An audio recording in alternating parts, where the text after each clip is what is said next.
Hello viewers, कैसे हैं आप लोग। जैसा कि आप लोगों को पता है कि मार्केट की क्लोजिंग हो चुकी है और आज फ्राइडे है। तो इस वीडियो में हम बात करने वाले हैं कि नेक्स्ट वीक में कौन कौन से ऐसे ट्रिगर्स हैं जो हमारे मार्केट को डायरेक्टली और इनडायरेक्टली प्रभावित कर सकते हैं।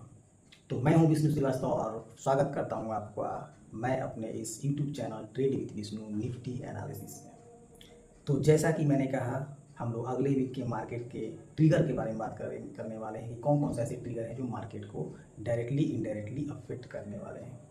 इसमें से पहला ट्रिगर है आरबीआई का मॉनेटरी पॉलिसी, जो कि 5 अगस्त को आने वाला है। दूसरा महत्वपूर्ण ट्रिगर है USA NFP, USA non farm payrolls, जिसका रिपोर्ट 7 अगस्त को आने वाला है और ये डिसाइड करेगा मार्केट की गति को।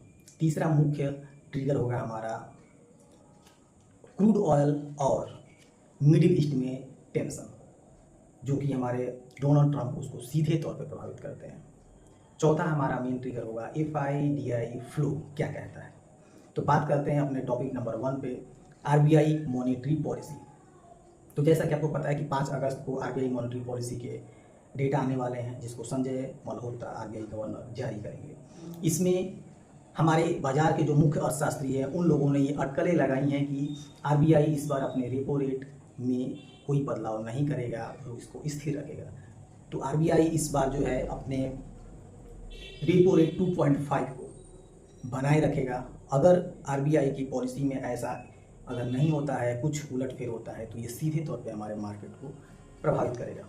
और आरबीआई के जो गवर्नर हैं वो किन मुद्दों पे बात करेंगे तो हमारा मार्केट सीधे प्रभावित होगा। जिसमें से पहला है इन्फ्लेशन का डेटा। इन्फ्लेशन का डेटा क्या जारी होगा ये डिपेंड करेगा। दूसरा है जीडीपी ग्रोथ हमारा कितना आ रहा है, ये मार्केट को बहुत पसंद आ रहा है कि नहीं पसंद आ रहा है, ये सीधे नेक्स्ट वीक का मार्केट हमारा प्रभावित होने वाला है।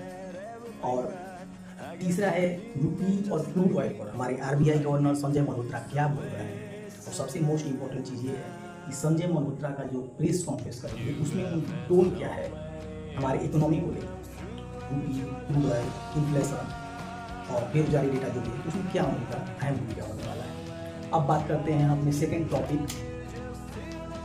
जो एनएफपी यूएसए का जो एनएफपी का जो डेटा है उसमें हम लोग बात करते हैं।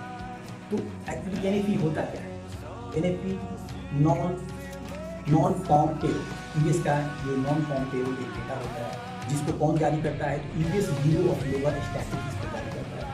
ये हर मंथ के पहले शुक्रवार को जारी किया जाता है और इसमें ये मुख्य भूमिका निभाता है कि ये इसमें जो लोग खेती में डायरेक्टली हो रहे हैं उसके अलावा जो नौकरियां जनरेट हो रही हैं हर मंथ, उसमें कितनी कमी या बढ़ोतरी हुई है। यानी कि जो यूएस फॉर्म पेरोल है ये पिछले मंथ को कंपेयर करता है नौकरियों के डेटा को आने वाले मंथ से, यानी कि कितनी कमी आई है डेटा में, नौकरियां कितने लोगों को घटी हैं या मतलब उनको नौकरी से निकाला गया है। इसमें मुख्य बातें क्या होती हैं।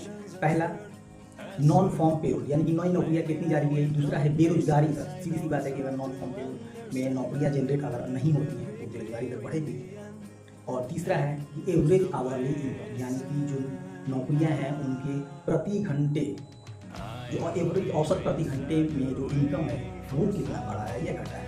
तो 7 अगस्त को ये रिपोर्ट आएगी यूएस की नॉन फॉर्म पेरोल की, जो कि मार्केट को यूएस अगर मार्केट इम्पैक्ट होगा तो हमारा इंडियन मार्केट इम्पैक्ट होगा। तीसरा जो हमारा पॉइंट है जिसकी हम बात करने वाले थे, क्रूड ऑयल और मिडिल ईस्ट में टेंशन।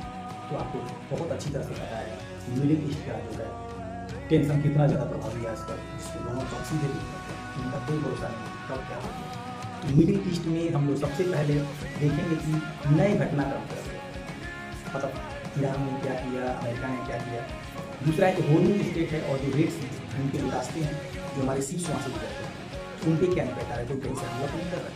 तो ये बातें जो है मिडिल ईस्ट टेंशन में बहुत इंपॉर्टेंट होती है। तीसरा एक मुख्य घटनाक्रम मिडिल ईस्ट में होने वाला है कि ओपेक प्लस की जो बैठक है वो 2 अगस्त को होने वाली है और इसमें ये ओपेक प्लस डिसाइड करेगा कि हमारे क्रूड ऑयल के प्रोडक्शन कितना हम इजाफा करने वाले हैं।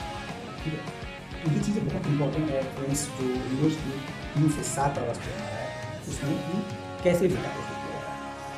अब जैसे फोर्थ पॉइंट हमारा था एफआईडीआई फ्लो। एफआईडीआई फ्लो जो है ये मार्केट की दिशा को तय करेगा। तो जैसा कि हमको पता है कि पिछले 4 महीने से एफआईआई जो है वो बिकवाली कर रहे थे, लगातार बिकवाली कर रहे थे, जिसका मार्केट हमारा देख ही रहे थे आप कितना गिरा था। लेकिन इधर जुलाई माह में एफआईआई ने बहुत अच्छी खरीदारी की है, लगभग 42,000 करोड़ की खरीदारी जुलाई माह में एफआईआई ने की है, जो कि मार्केट के लिए बहुत ही अच्छी खबर है।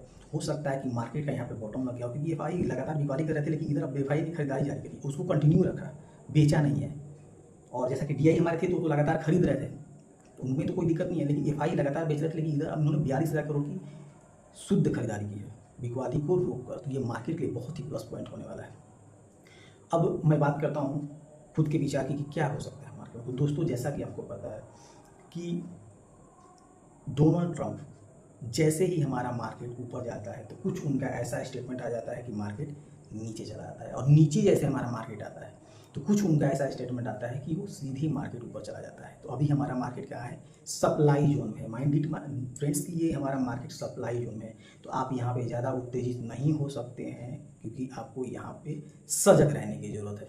अगर हमारा ये सप्लाई जोन में मार्केट है और ज़्यादातर उम्मीद है कि डोनाल्ड ट्रंप यहाँ से कुछ ना कुछ ऐसा स्टेटमेंट आए उनका, जो कि अक्सर ये अभी हिस्ट्री रह चुकी है अभी कुछ महीनों से, तो इसलिए आप बिल्कुल अलर्ट रहिएगा। यहाँ पर फ्रेश खरीदारी की अभी आपको ज़रूरत नहीं है, इससे जितना हो सके बचिएगा, ठीक है। तो थैंक यू सो मच आपको अपना कीमती वक्त देने के लिए, मुझे बहुत बहुत धन्यवाद।